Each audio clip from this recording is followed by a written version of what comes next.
School प्रशासन का, विशेष रूप से अजातशत्रु सिंह जी का तथा रितु जी का, सभी प्रिंसिपल और टीचर्स का आभारी हूँ जिन्होंने मुझे रजत जयंती समारोह में उपस्थित होने का अवसर दिया है। आप सबको रजत जयंती की हार्दिक शुभकामनाएं। किसी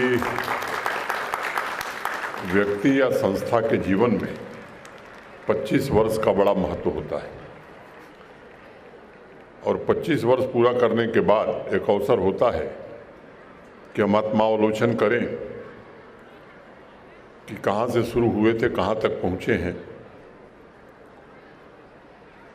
और उस यात्रा में कौन कौन से पड़ाव थे और क्या किया होता तो इससे और बेहतर हो सकता था।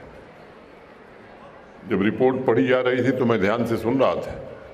2015 के बाद मैंने अंतिम बच्चा जो डीपीएस का है वो 2015 का है जो केएस या आईएएस के सिलेक्शन में आया है। हम 23 में आज बात कर रहे हैं, 23 समाप्त होने वाला है। मोटे तौर पर 8 साल हो गए। इसका भी मूल्यांकन मैनेजमेंट को, प्रिंसिपल साहिब और टीचर्स को करना चाहिए कि इन 8 वर्षों में क्या कारण रहे कि कोई बच्चा नहीं आया। मैं समझता हूं कि जब हम मूल्यांकन करते हैं तो बेहतर परिणाम देने की स्थिति हम बना सकते हैं। स्कूल में बच्चों के बीच उपस्थित होना मेरे लिए व्यक्तिगत रूप से सबसे आनंद का क्षण है, क्योंकि एकमात्र ये ऐसी जगह है जहां हर पल कुछ नया होता है। हर क्षण एक नई प्रतिभा निखरती है और नव जीवन का विस्तार होता है। मैं इस सच्चाई से वाकिफ हूँ कि अभी सांस्कृतिक समारोह हो रहा था, बच्चे आनंद ले रहे थे। बहुत देर तक इन बच्चों को धूप में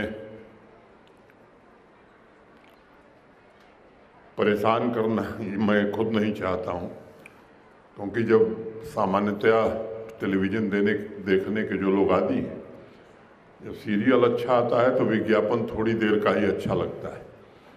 तो मैं कोशिश करूँगा उस मर्यादा का ध्यान रखूँ, लेकिन कुछ बातें मैं ज़रूर करना चाहूँगा। अगर मैं पुलिस तथा बॉर्डर पर तैनात सुरक्षा बलों को छोड़ दूँ तो स्कूल ही एकमात्र स्थान है जहाँ हर बच्चा असीमित साहस से भरा हुआ है। स्कूल ही वो जगह है जहाँ बच्चों के भीतर अननोन, अपरिचित, अनजान, अज्ञात में जाने की निडरता पैदा होती है। अपने जीवन के सबसे साहसिक और महत्वपूर्ण वर्ष बच्चा स्कूलों में ही गुजारता है।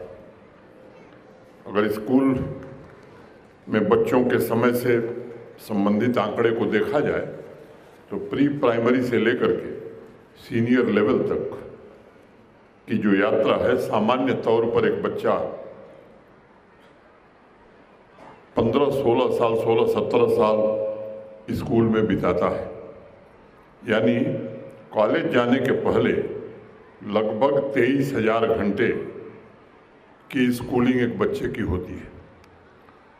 बोलने में शायद समय के विस्तार का पता नहीं चल रहा है, लेकिन टीचर्स और पेरेंट्स जो उनके साथ इस यात्रा में शामिल होते हैं वह समझ सकते हैं कि रोज़ सुबह उठना, उन्हें स्कूल के लिए तैयार करना, टिफ़िन बनाना, होमवर्क में सहायता करना और टीचर्स के लिए हर एक क्लास में सुनिश्चित करना कि बच्चा कुछ न कुछ नया सीखे, ये कोई छोटा मोटा काम नहीं है।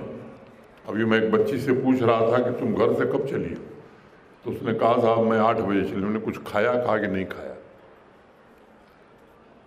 अगर आप प्रतिदिन के इस प्रोसेस को ध्यान से देखेंगे तो लगेगा शायद यह एवरेस्ट फतह करने जैसा है। यह सभी परिश्रम प्रसन्नता के हैं, आनंद के हैं, क्योंकि हर बच्चे में साहस, क्रिएशन की क्षमता और यूनिक टैलेंट देखकर पेरेंट्स, टीचर्स और स्वयं बच्चों को भी लगता है कि उनका जीवन ऑर्गेनाइज्ड है, कंप्लीट है, और इस जीवन में सबसे महत्वपूर्ण स्थान लर्निंग का होता है। इसका सबसे बड़ा कारण ये है कि लर्निंग बच्चों का पैशन है।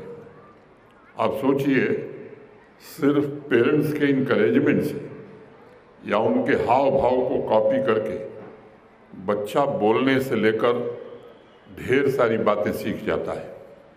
जब वो प्री प्राइमरी में आता है तब उसकी लर्निंग कैपेसिटी चरम सीमा पर होती है। उसमें सबसे पहली रुकावट तब आती है जब हम बच्चों को नियम से बांधने लगते हैं, और ज़्यादा नियम ज़्यादा परेशान करते हैं।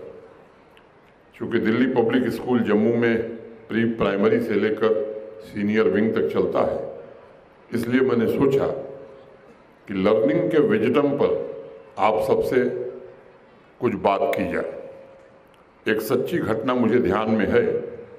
दुनिया के सबसे मशहूर साइकोलॉजिस्ट सिगमंड फ्रायड एक दिन अपनी पत्नी और बच्चे के साथ पिकनिक पर गए थे।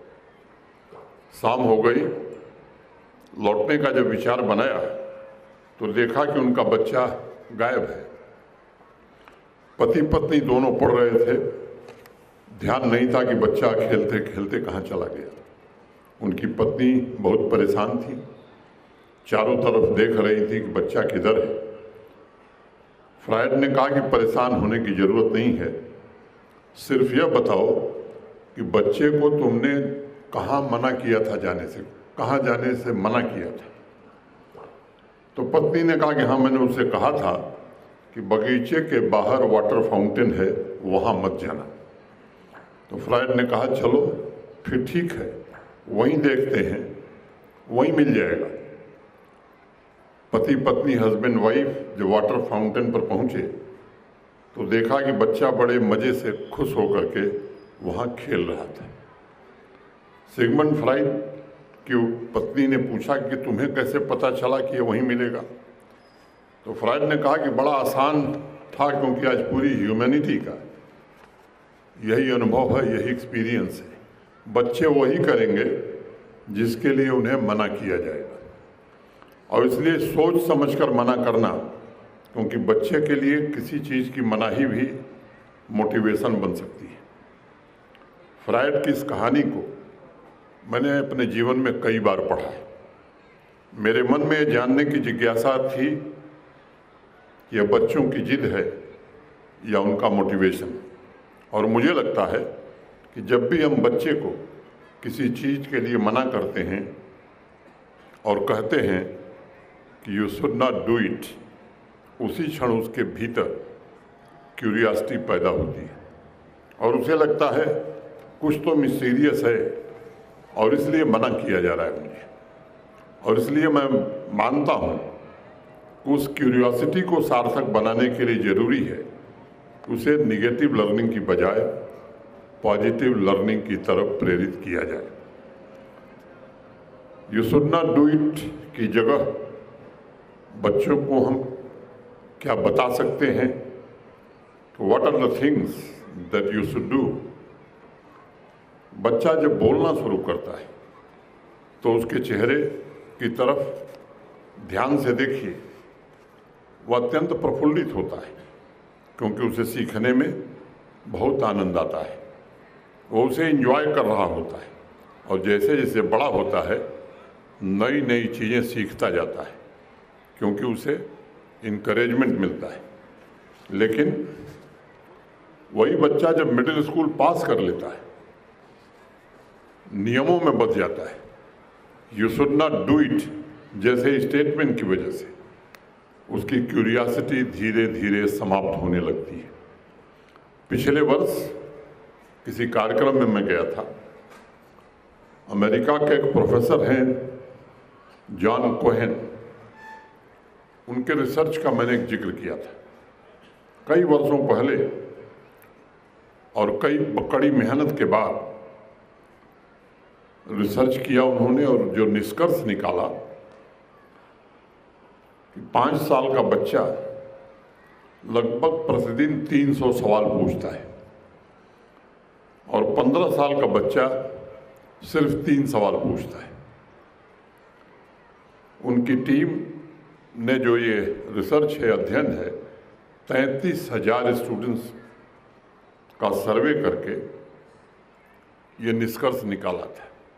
मुझे लगता है कि आज सबसे बड़ी चुनौती ये है, पेरेंट्स के लिए भी, टीचर्स के लिए भी। इन 10 वर्षों में ये 297 सवाल कहाँ गायब हो जाते हैं। 5 साल का बच्चा 300 सवाल पूछता है, 15 साल का बच्चा 3 सवाल पूछता है। प्रोफेसर कोहेन के रिसर्च और सर्वे का निष्कर्ष साफ है कि जैसे जैसे बच्चा बड़ा होता गया, वह क्लासरूम के नियमों में, यह मत करो के आदेश में, होमवर्क में, सिलेबस में इतना उलझा दिया गया कि धीरे धीरे उसके भीतर से क्यूरियोसिटी समाप्त होती चली गई। और क्यूरियोसिटी समाप्त होने का मतलब बच्चे में लर्निंग का पैशन समाप्त होना। तो मेरा निवेदन होगा, आग्रह होगा कि इस प्रश्न पर गंभीरता से यहाँ के टीचर्स, प्रिंसिपल, पेरेंट्स जरूर विचार करें। पैशन अगर समाप्त होगा तो क्रिएटिविटी ओरिजिनल नहीं हो रह सकती है, टैलेंट नेचुरल नहीं रह सकता है। और इसलिए आज के बच्चे सौभाग्यशाली हैं। लंबे समय बाद इस देश को इंतजार था और माननीय प्रधानमंत्री जी के नेतृत्व में नेशनल एजुकेशन पॉलिसी एक उपहार के रूप में मिली है नई जनरेशन को। सबसे बड़ा काम एनईपी ने किया है कि बच्चों को नियमों के बंधन से छुटकारा दिला दिया है, ताकि उनके नेचुरल टैलेंट को पनपने का अवसर मिल सके। आज के आधुनिक समय के अनुसार बच्चे लाइफ लॉन्ग लर्निंग स्किल सीख सकें। मुझे एक और सच्ची घटना याद आती है। महाराष्ट्र के एक स्कूल में 12वीं क्लास के बच्चों के लिए नोटिस निकाला गया कि सप्ताह के हर फ्राइडे सुबह 7 बजे बॉटनी का प्रैक्टिकल होगा। बच्चे नींद भरी आंखों से आकर बागान में बैठ जाते थे। वहाँ एक बुजुर्ग टीचर थे। उन्होंने बॉटनी के टीचर को बुलाया, कहा कि इस प्रैक्टिकल क्लास में बच्चे मन से, दिल से नहीं आ रहे हैं, इसलिए एक काम करो, कल एक नोटिस निकाल दो कि प्रैक्टिकल कंपलसरी नहीं है। जो बच्चे आना चाहते हैं उनका स्वागत है, जो नहीं आना चाहते हैं कोई परेशानी की बात नहीं। न ही उन्हें एब्सेंट माना जाएगा, न ही उन्हें मार्क्स कम दिया जाएगा। और ये नोटिस दूसरे दिन निकल गई। अगले फ्राइडे को 60 बच्चों के क्लास में एक भी बच्चा बॉटनी के प्रैक्टिकल में अनुपस्थित नहीं था। बॉटनी के टीचर ने उस बुजुर्ग टीचर को कहा कि आपने तो मुझे फंसा दिया, बच्चों को फ्रीडम दे दी। तो उन्होंने कहा कि हाँ, फ्रीडम दे दिया, यह तो इनडिसिप्लिन की हद हो गई। बुजुर्ग टीचर ने कहा घबराने की बात नहीं है, एक और नोटिस लगा दो, अगले हफ्ते बागान में नए रहस्यों की खोज की जाएगी। सभी बच्चे वहाँ पिकनिक भी मना सकते हैं। अगले फ्राइडे को उस प्रैक्टिकल में सारे बच्चे समय से पहले आ गए, सब उपस्थित भी थे, सब खुश भी थे। इसलिए मैं कहना चाहता हूँ कि अगर नेचुरल स्वरूप में देखा जाए तो हर बच्चा सीखना चाहता है, उसके भीतर सीखने की ललक है, पैशन है, लेकिन वो पैशन एक स्वतंत्र वातावरण खोजता है। जिस तरह पेरेंट्स की अपेक्षा होती है कि बच्चा पढ़ लिख कर नए स्किल्स का मास्टर बनकर अपने जीवन में सफलता की ऊंचाइयों को प्राप्त करे, वैसे ही बच्चे की भी अपेक्षा होती है कि उसकी क्रिएटिविटी को ग्रो करने का सही वातावरण मिले, उसे अपने इंटरेस्ट के मुताबिक सीखने का अवसर प्राप्त हो, उसके मन में जो सवाल हैं, जो संदेह हैं, उसका सही जवाब मिले, ताकि उसकी क्यूरियोसिटी की प्यास बुझ सके। सीनियर सेकेंडरी में जाते ही बच्चे भविष्य की तैयारी में लग जाते हैं, भविष्य का प्लान करते हैं। कुछ बच्चे नैनो टेक्नोलॉजी सीखना चाहते हैं, कुछ का इंटरेस्ट संगीत में होता है, कुछ बच्चों की साइंस, इंजीनियरिंग, मैथ में रुचि हो जाती है और अब तो कुछ स्टार्टअप्स की ओर भी बढ़ने लगे हैं। कुछ बच्चे सिंगर, एक्टर, राइटर बनना चाहते हैं। हर बच्चा सॉफ्टवेयर इंजीनियर बने ये आवश्यक नहीं है। ये सोचना भी सही नहीं होगा कि सिर्फ साइंस और टेक्नोलॉजी से ही दुनिया चलती है। बाकी जो प्रोफेशन है वो भी उतने ही महत्वपूर्ण हैं। स्कूल को उनके पैशन का सपोर्ट सिस्टम बनना होगा, तब हम हर एक बच्चे के सही पोटेंशियल का उपयोग कर पाएंगे और उनकी प्रतिभा का राष्ट्र निर्माण में योगदान भी दे पाएंगे।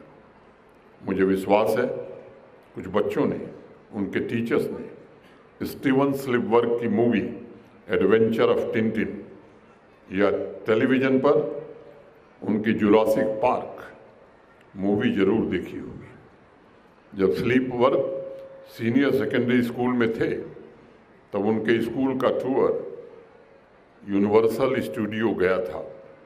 वो उस फिल्म शूटिंग से इतने प्रभावित हुए कि जब स्कूल वापस बस चली आई तो तब स्पिलबर्ग उसमें नहीं थे। वो चुपके से उतरकर एडिटिंग रूम में छिप गए थे। वहाँ उनकी मुलाकात एक मशहूर डायरेक्टर से हुई और वह टीनेजर स्पिलबर्ग के सीखने की ललक और साहस से इतने प्रभावित हुए कि इन्होंने स्कूल समाप्त होने के पश्चात स्पिलबर्ग को अपने पास इंटर्न के रूप में रख लिया। वहाँ से उनके नए जीवन की यात्रा शुरू हुई। स्पिलबर्ग की घटना मैंने इसलिए बताई क्योंकि निजी तौर पर मैं इस बात में यकीन करता हूँ कि हर एक बच्चा यूनिक टैलेंट से भरा हुआ है। उसे सीखने के लिए प्रेरित करने की आवश्यकता है। ये नंबरों की दौड़, मार्क्स की रेस के बजाय उसकी ऊर्जा को क्रिएटिविटी में, सृजन के कार्यों में लगाने, प्रोत्साहित करने की आवश्यकता है। मैं टीचर से विशेष रूप से अनुरोध करना चाहूँगा कि आज जिस तेज़ी से दुनिया बदल रही है उसकी कल्पना 20 वर्ष पहले नहीं की जा सकती थी।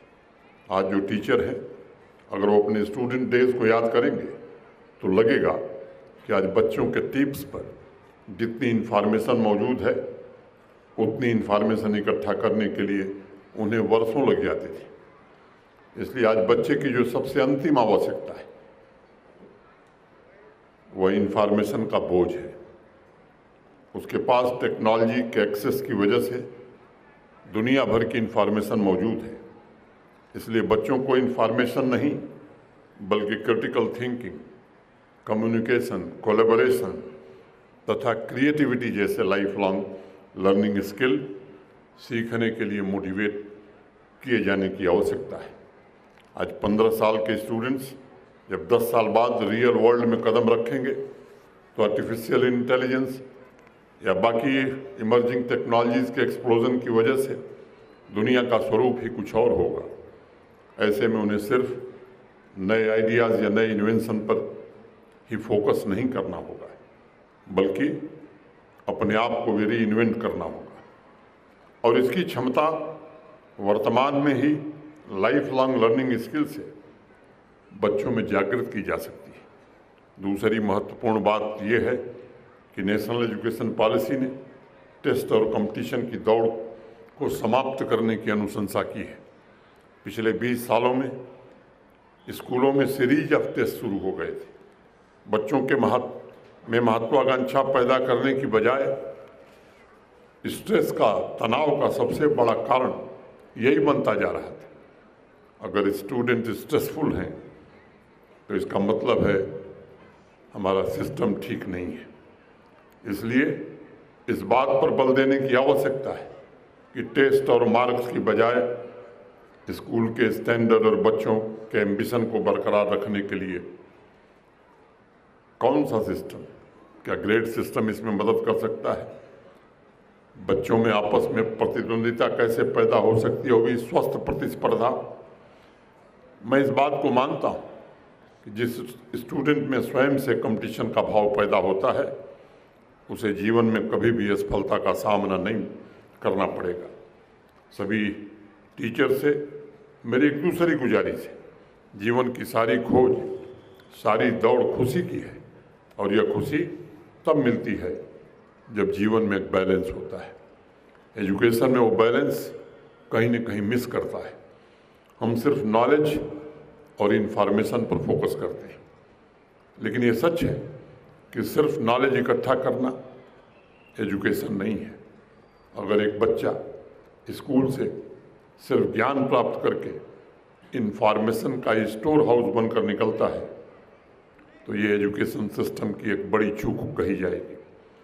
बच्चे की इंडिविजुअलिटी विकसित हो, इसमें हमें समय लगाना होगा। वह सिर्फ मैथ, केमिस्ट्री, फिजिक्स नहीं बल्कि जीवन की कला सीख कर बाहर निकले, आज ये समय की आवश्यकता है। हमारे देश में पहाड़ों की असीमित श्रृंखलाएं हैं।